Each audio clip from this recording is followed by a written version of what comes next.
played winter lacrosse. I faced off, stood there for the rest of the game as the hail came down, and becoming a lacrosse ice sculpture, thinking to myself, what am I doing? There's no such thing as pro outdoor lacrosse. It was pretty much, all the high-level players from Long Island. There was a couple teams Long Island, a couple teams in New England, down in Maryland. And we would travel, get in a car on Sunday morning, drive a couple of hours, play a lacrosse game, hop back in the car and drive home. Before MLL, there was no dream for a kid after college. There was sort of rumors about, the MLL coming around. I was living in Los Angeles. I was doing a magazine called Body by Jake. And John Kennedy Jr. was doing a magazine called George. Ralph Lauren's son David was doing a magazine called Swing. And the three of us made a trip to Detroit to visit the folks at Ford and GM to sell them our magazine. I opened up this magazine called Swing, and I see a guy holding a lacrosse stick in this picture. And I thought to myself, man, I played that game. That was a really cool game. And I started reading about this kid named Dave Morrow, who started a company called Warrior Lacrosse. Warrior has created a culture for the sport. I mean, Warrior single-handedly created the sort of skater slash surfer guy image. So I ended up basically calling Dave, and I asked him two questions. Is there such a thing as pro outdoor lacrosse? And is there a governing body for the outdoor game? And that was literally how the MLL was hatched, if you will. We kicked off a summer showcase in 2000. We had a goal of wanting to get 5,000 people there. But I said, it would be great. We need a shot clock. Like when the NBA implemented the shot clock and implemented the three-point arc, right? It changed the game. The purists went nuts, but it really added something very interesting to basketball. My love of those changes was, going to Princeton, where everything that we did offensively was really sort of choreographed and methodical, and to go to the MLL where it was suddenly wide open and you had these crazy, the two-point arc, the shot clock. It was a ton of fun. And the one moment that I do remember most about Showcase was in Rochester. At the end of that game, the Americans and the Nationals, there was, nobody to really root for, if you will, with the fans. They just wanted to see great lacrosse. At the end of that game, in unison, the 5,000 some odd people all got up and gave the guys a standing ovation. It was unbelievable, and we knew. I sat there with Dave and also Tim Robertson, and we looked at each other. We said, "We've got something here. We have got something here." For years, people had talked about doing something, but here was somebody who really was going to get it off the ground and make it work, which was very impressive. And it was a high-risk piece. To have the opportunity to continue playing at a professional level, I think everyone was pretty excited about this, and we were anticipating to see what would become of it. And the goal was always to create the pinnacle of the game. That was what we hatched in Pacific Palisades, California, in my house. Dave and I, let's create the pinnacle of the game, and we've done it. Going into the MLL, I was just sort of, I was happy to be there. I was happy to be playing. And first year of the league, 4 teams made it. We had a 3-9 record, I believe, and we actually took Baltimore down to the wire. I think they beat us by 1 goal. It was a great game, and it just showed that the talent level in that league was it was amazing. So that first championship was insane in Connecticut. They made a declaration about Major League Lacrosse Day. I rang the closing bell on Wall Street in 2001 at our first, right before our first championship. I don't know if it was surreal or not. It was a relief that we did it, we made it. I think we're broke, but we're done. The first year we lost a lot more money than what our budget had called for, and we made a lot of changes when we got into year 2 and got things on the right track. And actually by the end of year 3, we were in the hole only $18,000. We were right on the verge of being a profitable business, which was very exciting for us. On September 15th of 03, Jake Steinfeld, the league's founder, had reached out and asked, would I have some interest in taking on a league role because the Cannons had been, a fairly successful team. Dave Gross, when he became the commissioner, I think things changed. It's a business, and we're running a business. Before it was, you don't want to say romper room, but it was not run the way it should have been run. And to be here in Boston, where in the New Balance headquarters, having Dave and the group here, we're building a terrific team.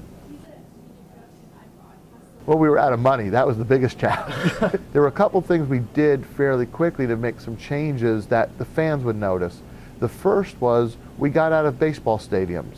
When the league first started, half the teams were playing in minor league baseball stadiums. It was always a little odd because you couldn't figure out how to situate the field so that the fans could see it. So sometimes you'd be on a diagonal and the fans would be 60 yards away, and it was strange. Baseball stadiums have an issue about you tearing up their outfield grass. So one of the first things we said is we got to get out. We got to get into soccer, football stadiums to play in, and I think that's been a benefit to the fans. It's brought the fans closer to the action. Such a great veteran like that. Here's Hardy, who scores his first goal as a Denver Outlaw. People wanted to put teams in. We wanted to make sure that we had the right people, that we learned lessons, that we wanted to bring more professional sports operators and marketers into the business, not just lovers of lacrosse. And we took a shot. The first thing that we thought of, we were going to put a team in Denver. And do we put Denver out there on an island, by itself?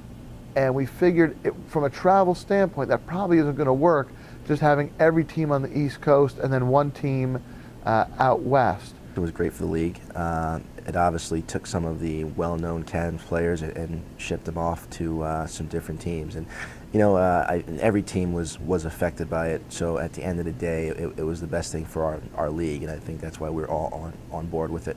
You weren't just traveling to Long Island or to Boston or to Baltimore. You were going to places like Denver and California, and you were actually making these long distance trips, and you felt like a professional athlete at times. There's always risks when you go to a new market. Nothing is a slam dunk in any sport that's gone into expansion. Sometimes there's great enthusiasm initially, and then it wanes.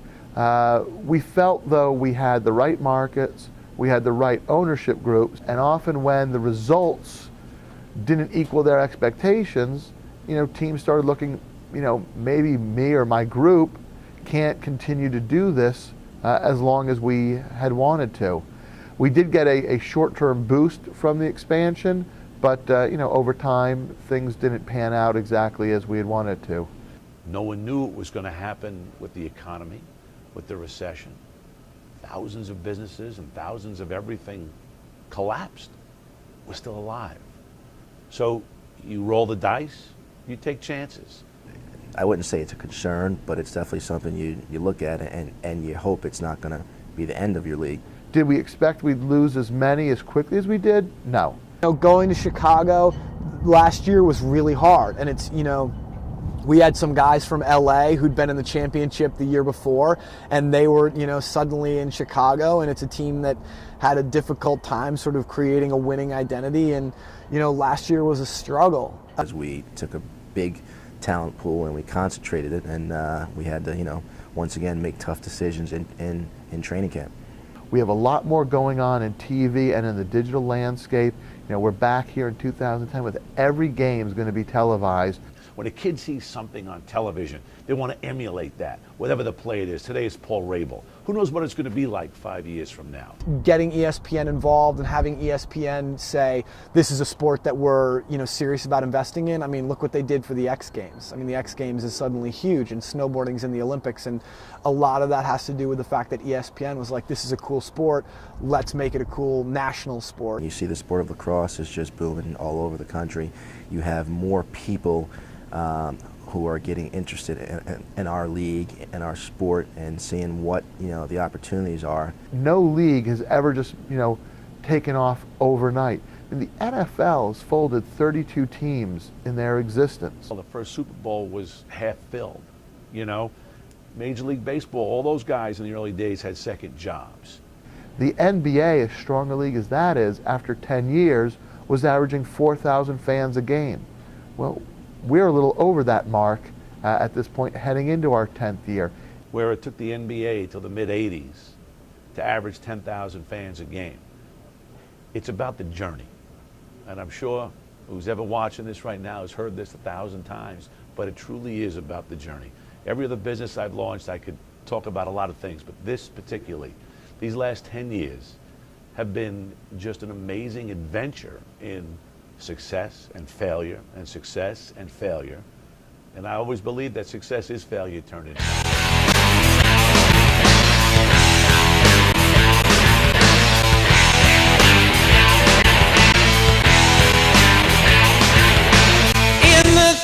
These 4 rooms, brightened iron and withered fumes. Far below these sinful means, gold has flown through loose